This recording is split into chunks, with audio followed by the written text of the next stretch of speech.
Hello, hello. Good evening. Welcome and welcome back to T is for Temidayo. It is 8:30 p.m. It is January 12th, 2026. Today is day 43 of 365 days of tea for me. Let's get started. So this evening we're going to do our shoulders, and I have officially decided to do my tea gel in the evenings before I go to sleep. That is primarily because one, in the mornings I got so much going on, and it's important for me to just like be able to get up and get out or to do whatever else my system needs for me to get going in the mornings. And two, because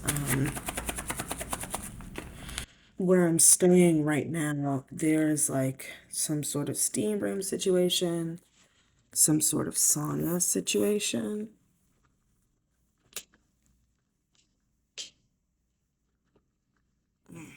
Trying to turn off this light. 1 second. There we go. There's a steam room situation, and there might even be like a hot tub situation. But either way, at any point throughout the day, I want to be able to go to either of those places, not having to worry about like if my gel has been absorbed. So this gives me an opportunity to let myself do what I need to do during the day, and then I will take care of this before I go to sleep at night, which is why it is currently 8:30.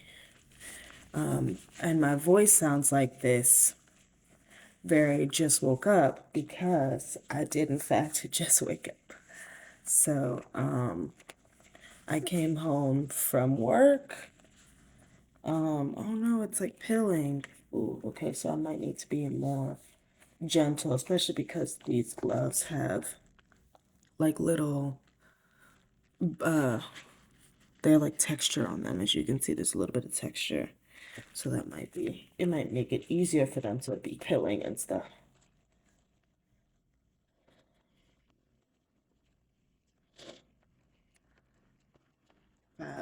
That's gonna be it. Boom, boom, boom. And now that's done.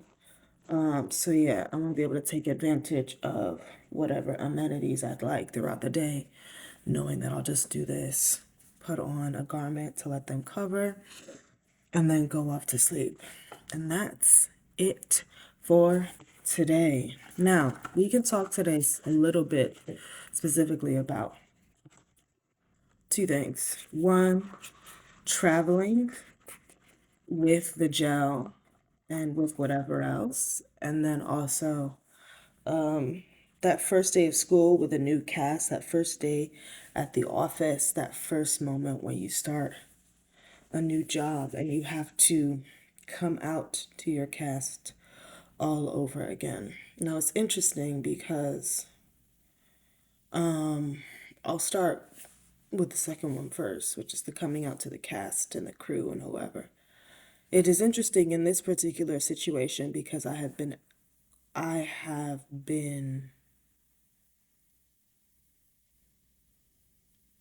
called in specifically based on my gender.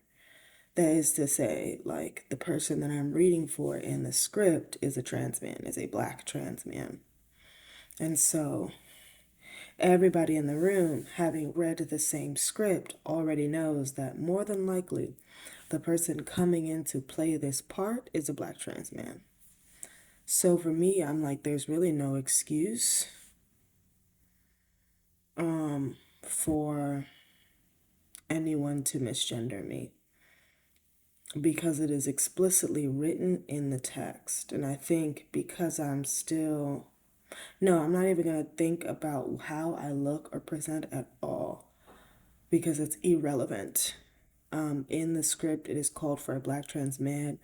I have taken on that role in the script, and so me and this character need to be given the same respect,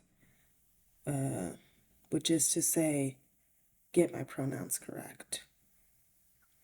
I have never been in the room with pronouns that are separate from the characters. I introduced myself with the same pronouns the character uses in the text. There should be no reason whatsoever, if you can acknowledge that this person is trans in the text, for you to be disacknowledging my transness in person.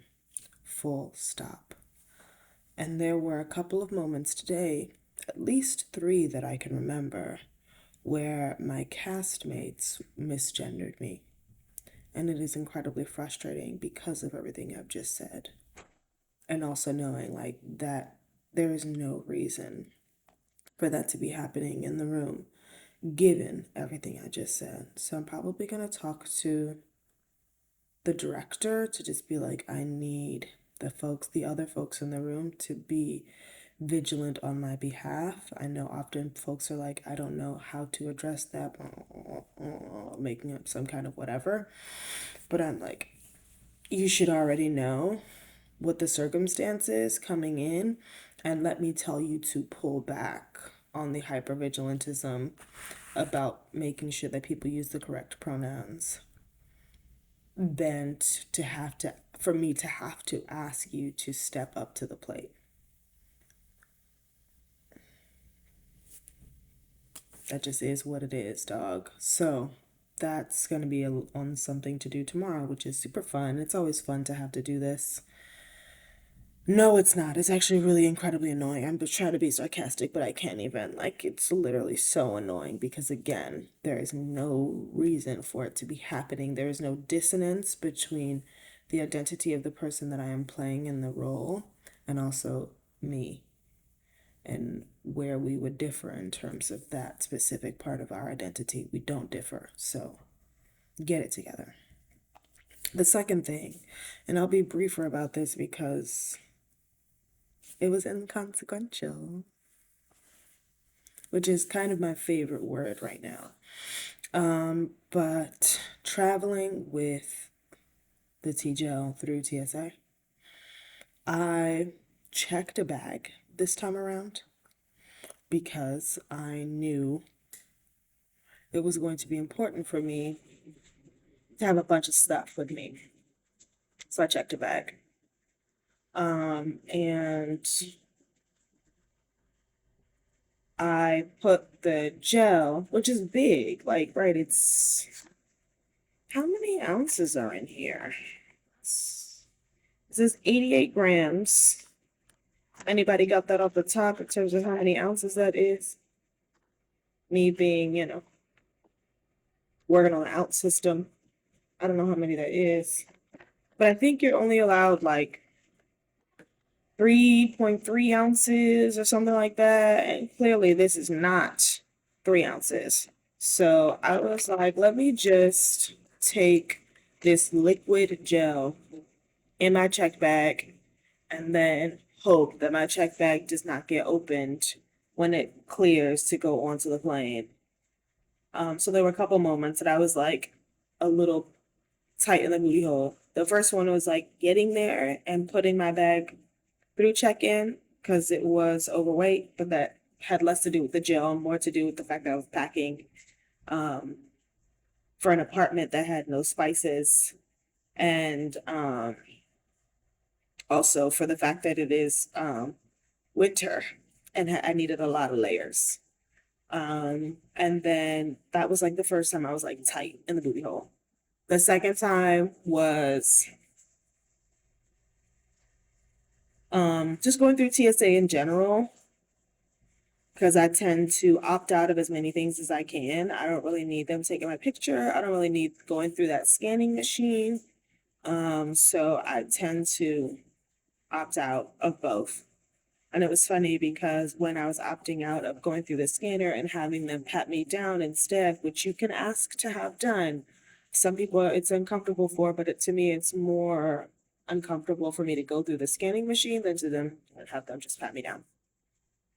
But of course, as I'm being like, yeah, I don't want to do that. I can hear the TSA agents on the walkies and also yelling at each other. We got a female opt out. We got a female opt out. And I was like, You're absolutely right. I am opting out of being female. LOL. So go ahead, pat me down.